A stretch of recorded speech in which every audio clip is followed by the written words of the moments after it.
How did children survive? I don't know. Maybe I was more strong. We become the witnesses. C'è tanta roba, sei fatta proprio. You know, when you're here with me, you're doing it with me. But when I'm gone, then you're doing it for me. Seeing it in real life is much more impactful than just studying it in the books. So I really wanted to come here and experience it for myself. Oh my God, every time she tells her story, there's new things. There's something you've never heard before. Whether you were at Auschwitz or another camp, you became a number, you became a thing. Il mio numero è 76483. Your mother seemed to know why they would put a tattoo on you and refer to you by number. And she told you something very important about your own name. What is it she told you? Yes, always remember your name.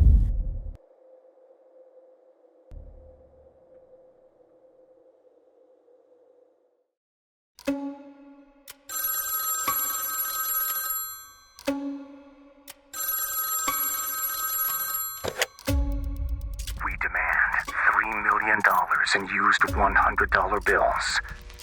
This bomb can never be dismantled or disarmed without causing an explosion. It is full of TNT. The money is to be delivered by helicopter. Look under the shelf. You'll find landing instructions. Authorities discovered a bomb with the explosive force of 1,100 pounds of TNT in a resort hotel. He was extorting the casino. I had never seen a bomb anywhere near that large. It was, give me the money or we're going to do a lot of damage and possibly kill people with that. 1,000 pounds of dynamite, I couldn't even fathom. Probably the most sophisticated explosive device made ever in the world. My dad was able to build a bomb with no formal education. They go, holy shit, nobody's gonna believe this.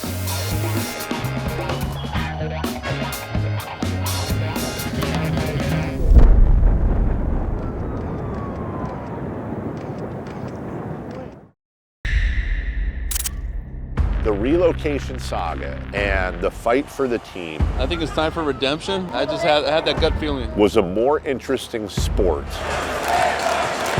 for about 5 or 6 years than Sacramento Kings basketball was.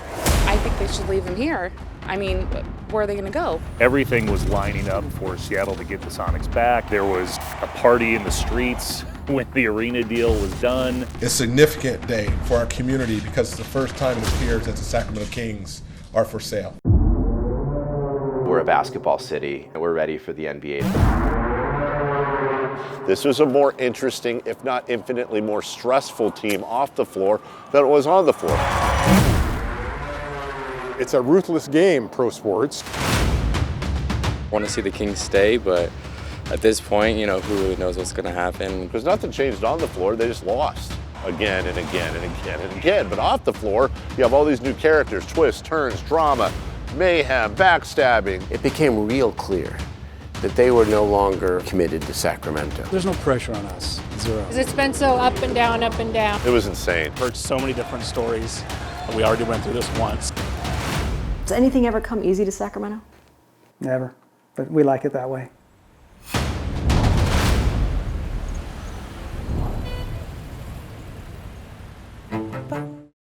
It's what we call a sentinel event. It's not just that the event happened, it's that that event was in everybody's living room. There's another one in California, and that was the mass shooting at Cleveland School in Stockton. Shortly before noon Tuesday, a lone gunman, Patrick Edward Purdy, walked onto the playground at Cleveland Elementary, armed with 2 pistols and a semi-automatic rifle. 18 bullets came through my wall. The whole room turned white. This year, there's an all-out push by certain lawmakers to ban all semi-automatic military-type weapons. From my cold, dead hands. Like this one, the Soviet-designed AK-47 assault rifle. There is absolutely no reason why out on the street today a civilian should be carrying a loaded weapon. The Constitution says the right of the people to keep and bear arms shall not be infringed. You can turn back in time and you can say, right there is where the course of events change.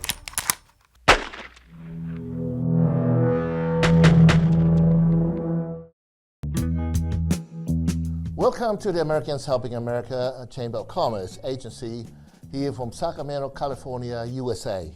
My name is Dr. Hillman Hansen, and I'm just following up.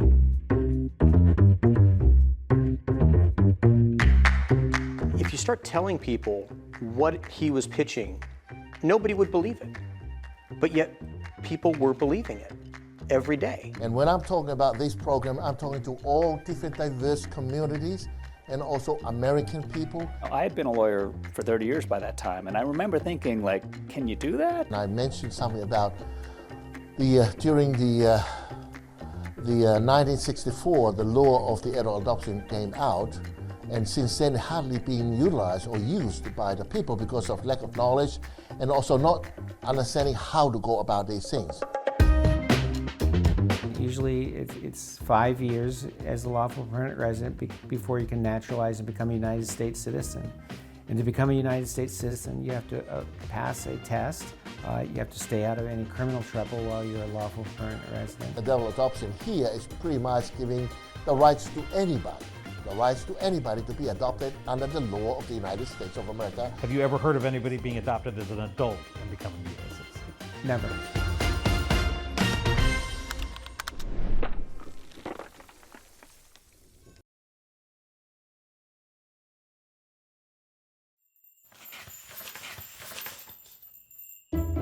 Junk, pens and books.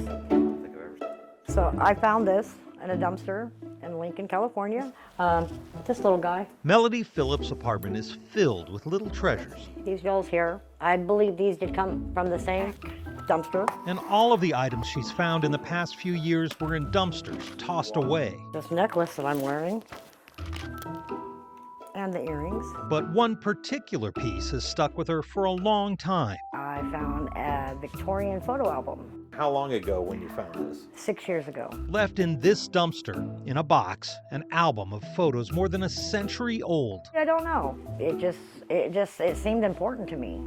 So I told my husband, just hang on to it. The album sat in storage until she moved into this apartment and showed the photos to a friend who had an unusual suggestion. My best friend is a retired photographer, and she says, you need to call Channel 3. A call that had a specific request for help. I would like to try to see if there's any family left and find them and find out who they are or who they were and maybe get it back to the family. There are some clues, a first name here, a last name there, names of photo studios, but not much else. I can tell you every genealogist, however long they've been doing it, have missing pieces of information. Patty Milich is with the Davis Genealogical Society. In the early 20th century, very often immigrants went to studios, had themselves photographed.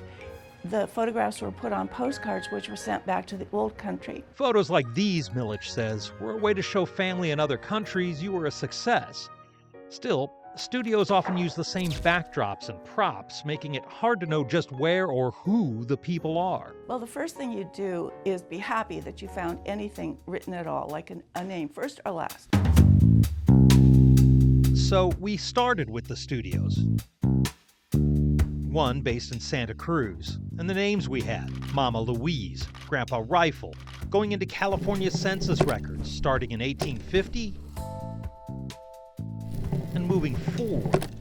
The Rifle name led us to a Santa Clara County biography where Louise Rifle married Dr. Henry Forrest, which led us to another photo with the name Viola, which eventually led to the photo and one full name we had for Sumner McGinnis, which led to a Santa Clara County history, which led to a Stanford yearbook from 1920 of Sumner McGinnis, which brought us eventually to a 2012 obituary of his son, Jim McGinnis.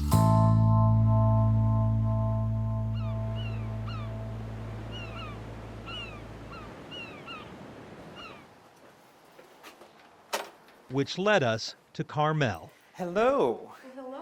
Where we met Deborah Anzini, Deborah McGinnis Anzini, granddaughter of Sumner McGinnis, who was born in 1900 in San Jose. And here's Sumner, Marge, John, and my dad. There's quite a bit of traveling in my family. Which in 1900 was not an easy thing to do. No. Well, both families were, I'm not sure if wealthy is the right word, but they were very comfortable. Deborah's family also saw a lot of California history, surviving the 1906 San Francisco earthquake and getting hit by the Great Depression, but eventually starting a wholesale food business in Salinas. She has lots of photos, but nothing like the book Melody found. This is completely different than anything we have. All our albums look completely different. So this is going to be very exciting. Adding to her excitement, connecting with Melody over the phone. Hi, my name is Debbie McGinnis Anzini. So I am Sumner Dott's granddaughter. Oh, wow. No, he looks like a little boy in your album. Yes. Yes. Oh my gosh, that's one of my favorite pictures too. But there's still one part of the story that makes this photo find even more amazing. Tell me a little bit about how you got it. So my husband and I, we were homeless for quite some time. Mm-hmm. And Yes. we were living in our vehicle, and I needed gas money. So I decided to jump in the dumpster and find some recycle. Oh my goodness, now you're really getting to me. Oh my goodness. Even struggling and unhoused, Melody thought the album was important. Today, no longer on the streets, the photo book is one of the last puzzle pieces of Melody's life from that time, now put in its place. When you have to list things off that are meaningful or I guess unique, where does this stand in your... Number one. Completely. It's something we genealogists call a random act of genealogical kindness. That you found it, and especially that you found the descendants to give the book to. It's just such a that is such a miracle album. I'm so amazed that this happened. In Sacramento and Carmel with photographer Jack Noonan, Dave Manocheri, KCRA 3 News.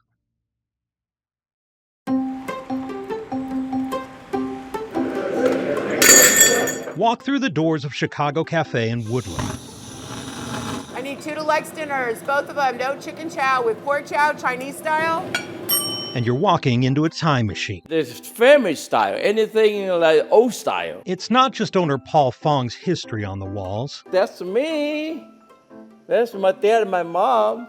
They're all gone now, all the customer right there. It's generations of his family's history. Before the PG&E, we serve at a table in a candle. In the kitchen, we use the wood stove. A time capsule of Woodland history. The population right now is triple. Nice little town though, the people friendly. Chicago Cafe, how can I help you? At 120 years old, the Chicago Cafe is not just the oldest Chinese restaurant in California. Hi, good morning. It may be the oldest in the country. It's always been the same. Got that same golden pheasant up there has been there since the 60s. Fong has served generations of loyal customers. Their food, it's authentic. It was authentic. The noodles, you don't get these kind you get nowadays. Now you go any place, go San Francisco, Sacramento, you order the chow mein, like spaghetti, and you don't get the bean sprout, you don't get the vegetables or the noodle. But don't ask him why it's called the Chicago Cafe. Everybody ask me the question, I said, I don't know, no idea. This before the World War I, 1903 we opened. It's a question that soon will be somebody else's to field.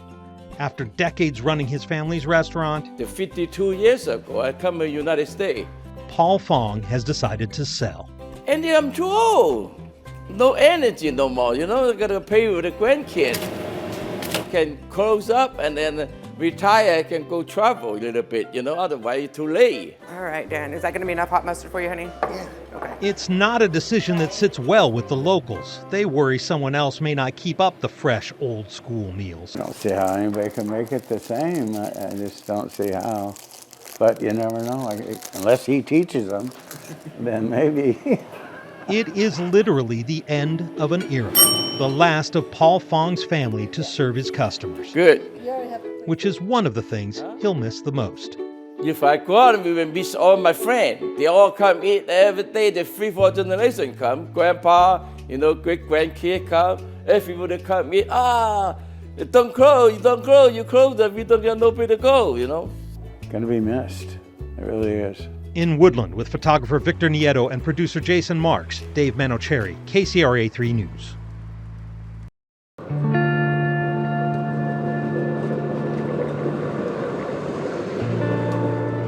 We're working on this mural that I started a couple of weeks ago to cover up some of the graffiti that was actually put on my building. Amon Smith isn't giving in to graffiti. This has been a project that I've been working on just to kind of beautify our area a little bit. Stroke. I looked at it and I was like, I want to do something over that. By meticulous stroke. So I chose the owl. He's embracing it. How you doing? All right. Smith took the cleanup of the space he rents into his own hands, from people tagging the front of his store. You heard they tried to break into my spot? When? Sunday morning. To the windows broken in a burglary attempt. It's hard. It's hard to keep these businesses going. Using art to clean up the damage to his business and to the reputation of the Del Paso corridor. This used to be the art district. It used to be the art district a long time ago. So everyone who is an artist, we try to keep that vibe going. It's just kind of the unglamorous part, just gathering supplies. But Amon Smith isn't alone. So we're thinking like having him float off, right, with the bag of loot. Down the street, John Blair and Norman Ailes have a plan. For the boarded up and broken window on a city-owned building on Del Paso Boulevard. We always just take it as a beautification aspect. And beautify they have. I think North Sacramento now has the most condensed amount of murals, especially on Del Paso Boulevard. Del Paso Boulevard is quickly seeing a sort of renaissance.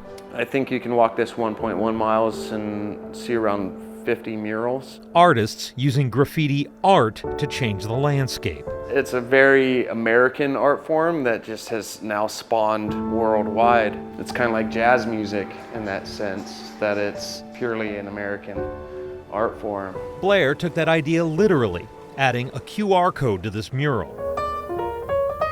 We did the Thelonious Monk mural, which anytime we can pull different art into murals, that's music, it's all very similar as an art form. Graffiti for Good, Amon Smith, and the other collectives paint on any available wall. The current artistic spread in Del Paso starting in the heart of the neighborhood. Carlos Lopez is in the center of that artistic revolution. Fueled by the mural he commissioned in his restaurant's courtyard. It did start right here. We were right next door in the print shop. Hiring 2 artists to turn the courtyard of his building into this. His idea of attracting positive attention through art quickly grew. They're always painting this area, and this is going to spark up a whole other fleet of murals and art going up. I just wanted to provide some kind of contrast to the area. There's not too many positive things usually said about the areas. 4 years ago, Adrian Bracey started HQ Wash and Detail. He saw the change happening to the buildings around him. What were you thinking, under the tentacle or below or above? And wanted to be a part of it. I used to not shake my paint that much. Hiring Emercam, one of the artists who helped paint that courtyard 3 years ago. And I know, like almost everybody I know has art in this area. Having the kids be inspired walking down the street versus it feeling so cold and depressed, it's like I said, it's a full transition into something more positive for this area overall. And the artists and businesses have seen that. It's an organic revolution created by artists and businesses. It also turns our area into a destination as well. Kind of changes the perspective on what's in the area, and people actually come out for the art. On Del Paso Boulevard, Dave Manocheri, KCRA 3 News.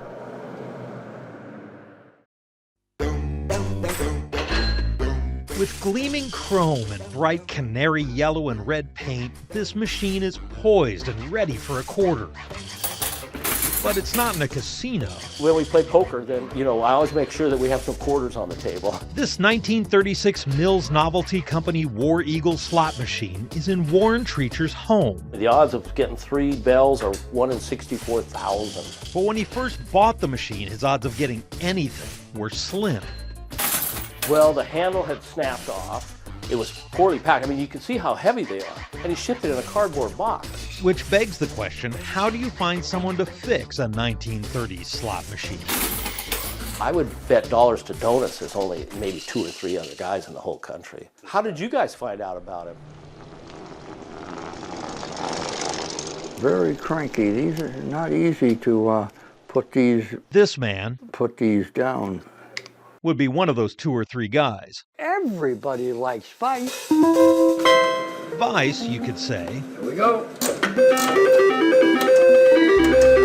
is Steve Squires' business. Run the gamut. Gambling, slot machines, girls. They put something like that on their graphics now. They run them out of town. All the things that your mother told you not to do when you were growing up. Squires doesn't gamble himself. He fixes the machines for others to test their luck. I love it. I love them. The more complicated they are, the better I like to work on them. This machine would be in the latter 40s. Steve's company, Squires & Corey, is one of the few places that can work on antique slot machines. Late 1930s. He's been repairing contraptions like these since he was a teenager in Indiana. Terre Haute. It was interesting with Al Capone. I think it was the late 20s. You learned to repair this stuff from the guy who worked for Al Capone. Today, his brushes with those infamous figures are 2,000 miles and more than 70 years behind him. So I came out to California in 1977. And at the age of 84, after 45 years in one spot, Steve Squires was on the move. We get them in from all over the country. And his new building on Fremont Street in Stockton is already packed to the gills with parts. This is the mechanical machine parts. Thousands of strips. And more parts. I've got dozens and dozens of more mechanisms in the warehouse. But with the move to Stockton, Squires found he needed a little more organization. He said he wanted these cabinets built, so I built all these cabinets right here, and we put all this glass in here, which is, there's tons of it. Ray Wilson was hired to remodel the inside of this building, but quickly became the go-to man to help Squires keep the shop in order. And I think I'm picking it up pretty quick. Squires is teaching Kathy Gunter some of his skills so she can take on some of the workload. You can take a machine, take it totally apart, and put it back together, one piece at a time, and make it function and function well. You hope to get to that point yourself one day? I do. I think that would be just awesome. It's a bit of a change for the octogenarian. He's been the one constant at his company. I've had guys who were with me 45 years. They're dying off at 36 years with me. Another one died off at 38 years with me. It's not like I'm 60 years old. I get tired. Squire says he's put the business up for sale, but there are caveats. He wants someone to apprentice with him, and I would like to work here and on a part-time basis until I pass away. But while Squires looks for a successor, come on. Okay. He still manages to spend his days with a constant companion. That's my Maggie. It's Maggie, the cockatoo, who's been with him for 43 years. Oh, that's my fella. That's Maggie. That is Maggie. I haven't worked for anybody better in my life. He's a good guy. He is. I want him to be happy, but I don't know that he will be able to retire because this is his life. That's me. The two keeping vigil over these mechanical marvels entrusted to him by people like Warren Treacher. Bam! See, it's got that click at the end. Yeah, you hear that and you know immediately what that is. Right? I lost. They get something for nothing. At least Steve Squires does, inside his shop. Even he can't walk through a room without pulling a lever.